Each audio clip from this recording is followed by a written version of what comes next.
Hi, I'm Gary the Water Guy, and I own the Water e-store and the Water Store in Midland, Ontario. Today we're talking about how to replace the filters in a WaterSaver 75 high-efficiency reverse osmosis drinking water system like this one here. Now, how often do you change the filters? Pretty much everybody replaces them once a year, but if you have a lot of sediment in your water, the first filter, this one here, will need to be replaced more often. You'll know that because the water flow will slow down. If you have a lot of chlorine in your water, this one here will need to be replaced more often. And again, that's most applicable to municipal water supplies. Okay, let's get started. So you're going to need a sediment filter like this one here to replace this one. You're going to need two carbon filters, these two here, which are the same. And then you're going to need this post filter, which is the one on the top. All right, so the first step is you're going to turn off your water supply. You've probably got a T supplying the unit that looks something like this. We're going to turn this 90 degrees, that shuts that off. And then you're going to want to also turn off the water from the tank. And again, you turn that 90 degrees. So once you've done that, you go to the faucet, open it up, and that releases the pressure in the system. Okay, so now the next step is you're going to want to get access to this. So a lot of the times these are mounted by the two screws on the back. They're just hung on the inside of the cabinet, or if it's installed in the basement, they're hung on the wall. So it's often easiest to remove it from there, but you don't have to. You can remove the filters while it's in place. And then you use the wrench that came with the unit when the installation was done. And you just slide it on and unscrew the filter housings.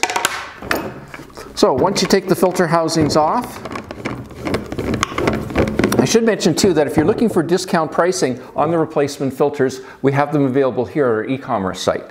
All right, so once you've got them out, then you can remove the old filters, and believe me, the old filters when you take them out won't look like this. This is a brand new one. And then inside here you can see the O-rings. The O-ring here. So take that out.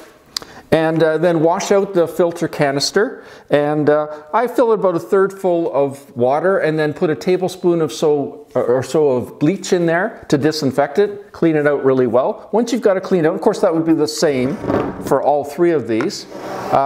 Then once you've got that cleaned out, then I use some plumber's clear silicone grease and coat this O-ring, and again, you can get some more information about that product up here. And then you put the O-ring back inside, like so.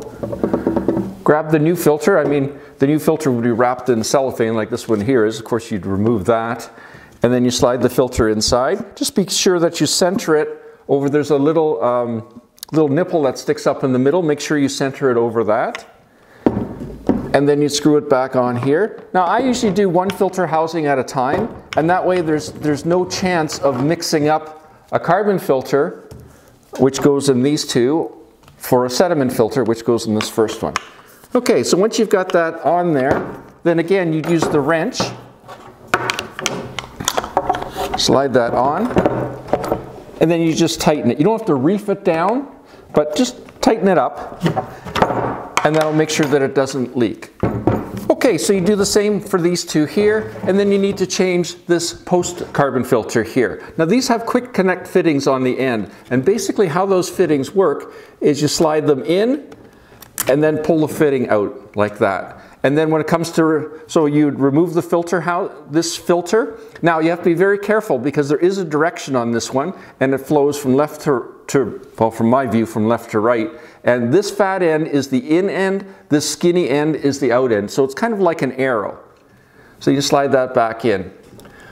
Now if you'd like to see a good video about using the quick connect fittings, again, click up here and it'll take you right to a great video on that. Okay, so once we've replaced all of those, then what we can do is we can turn on the water supply. So turn it on. I don't turn it on full initially. I just turn it on part way, let it fill up the unit, and check for leaks before you go any further. Once you're satisfied that there are no leaks, then you can open this up all the way. And then you can go to your tank, and again you can open it up all the way. Then go to your faucet and run the water. You're going to get some gray water coming out, and that's the fines, the carbon fines that are being flushed out of the carbon filter. That's totally normal. Let the water run until you've pretty much emptied the tank. Once you've emptied out the tank, close the faucet, let it fill back up again. Once it's filled up again, you flush the filters and you're good to go. If you like this video, you really want to check this out up here. It talks about how little water a Water Saver 75 high efficiency reverse osmosis system like this actually uses to purify your water. If you like what you saw today, please click the subscribe button. That way you'll be notified of all the new videos that become available on this channel. If you'd like some more information, you can go to our websites, either thewaterestore.com or thewaterstoremidland.com. And again, I'm Gary the Water Guy from the Water Store in Midland, Ontario. Thanks for watching.